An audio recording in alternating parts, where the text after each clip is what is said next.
नमस्ते किसान भाइयों, मैं डॉक्टर प्रदीप चौधरी आपको आज मूंगफली पे कुछ विशेष बातें बताने के लिए आया हूँ। मैंने इससे पहले भी 2 वीडियो मूंगफली पे डाले हैं, एक गुजरात पे भी, गर्व गार्ड पे भी डाला, गुजरात पे भी डाला है।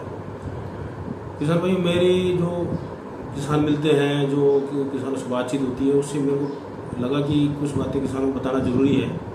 जैसे किसान भाई बिजाई के टाइम में DAP डालते हैं। DAP का कट्टा 1300 साढ़े 1300 रुपये का आता है, जबकि वो इतना काम का नहीं है। किसान भाइयों को मैं बताना चाहूँगा कि बिजाई के टाइम में तेल वाली जितनी फसलें हैं उनमें बिजाई के टाइम में SSP डालें, सिंगल सुपर फास्फेट, क्योंकि जितनी भी तेल वाली फसलें हैं उनको सल्फर की आवश्यकता ज़्यादा होती है, इसलिए सिंगल सुपर फास्फेट डालें।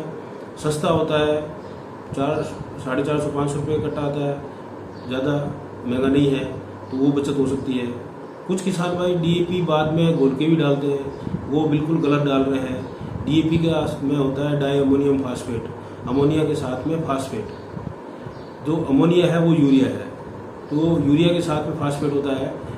किसान भाई ऊपर से जब इसको डालते हैं घोल के, तो जो उसमें कलर आता है क्रॉप के अंदर, वो अमोनिया के कारण आता है, फास्फेट के कारण नहीं आता। फास्फेट एक ऐसा एलिमेंट है जो घुल के नीचे नहीं जाता, इसलिए हमेशा बिजाई के टाइम में हम DAP को बीज के नीचे डालते हैं, ताकि बीज उगे, जड़ें निकले और वो DAP के पास, फास्फेट के पास में पहुंच जाए और वहाँ से ले ले उसको, क्योंकि इसका फैलाव बहुत कम है, फास्फेट का फैलाव बहुत कम होता है। ये यूरिया की तरह घुल के नीचे नहीं जाती है। इसलिए मेरा ये कहना है कि आप DAP की जगह SSP यूज़ करो, और बाद में जो आप घोल के देते हो, ऊपर से छिड़काव करते हो, इसका कोई यूज़ नहीं है, ये पैसा बर्बाद करते हैं। इसकी जगह अगर आपको देना है तो आप नैनो DAP आई है, उसका यूज़ कर सकते हो।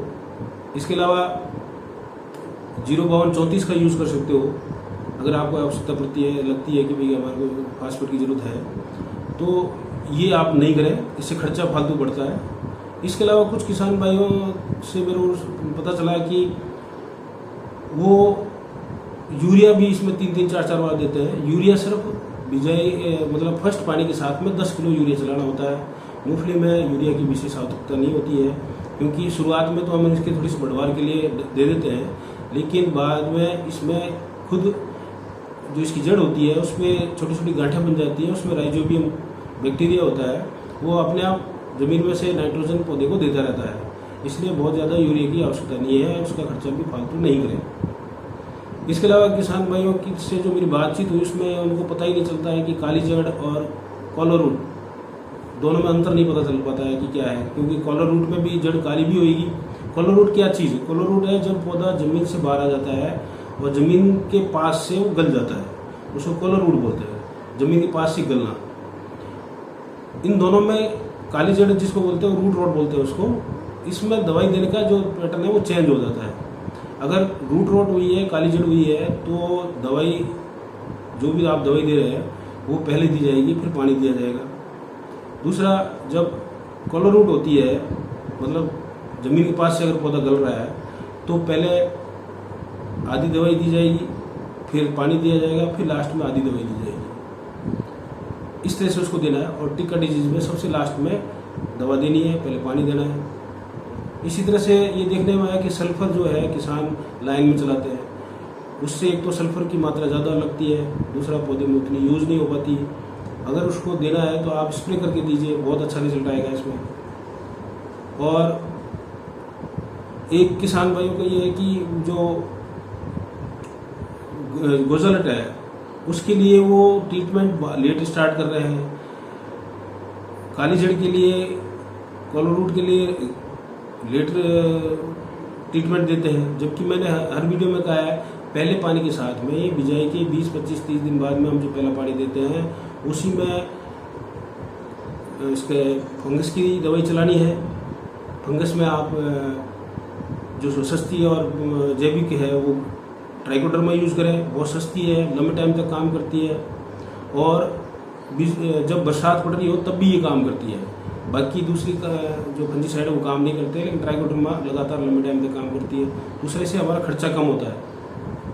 इसको थोड़ा सा बनाने का और डालने का ही है मेहनत थोड़ी सी, लेकिन खर्चा भी बहुत कम होता है। इसी तरह से ये देखने में आया कि गोजालट के लिए भी जब गोजालट आ जाती है उसके बाद में ट्रीटमेंट स्टार्ट करते हैं। मैंने पहले भी कहा, पहले पानी के साथ ही चलाइए। गर्म गार्ड एक सस्ती दवा है, बार बार डालिए इसको, 3-4 बार डालिए इसको, बहुत ज़्यादा खर्चा नहीं है।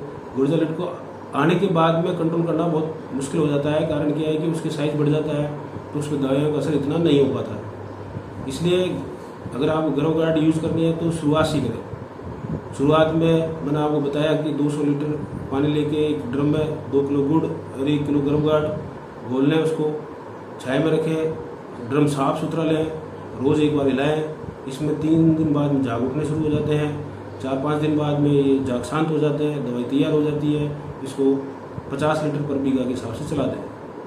जो किसान भाई लेट चला रहे हैं या लेट बना रहे हैं या गुर्जालिट ज़्यादा आ गई है, वो 100 लीटर पर बीघा चलावें, ताकि उसका कंट्रोल जल्दी किया जा सके।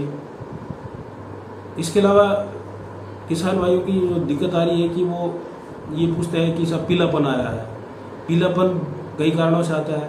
पहले तो आप उसकी जड़ चेक कर लें, कहीं फंगस उसकी बीमारी तो नहीं लगी है, उसके कारण भी पीला हो जाता है।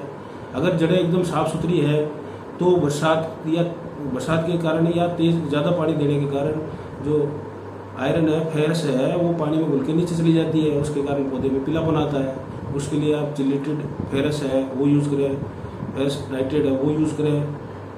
इसके अलावा किसानों में कईयों में ये समस्या आई है, मेरे पास फ़ोन आए कि उनके दाने बहुत छोटे बनते हैं, कम बनते हैं। उसमें मोस्टली कैल्शियम की कमी होती है, तो कैल्शियम नाइट्रेट का यूज़ करें आप।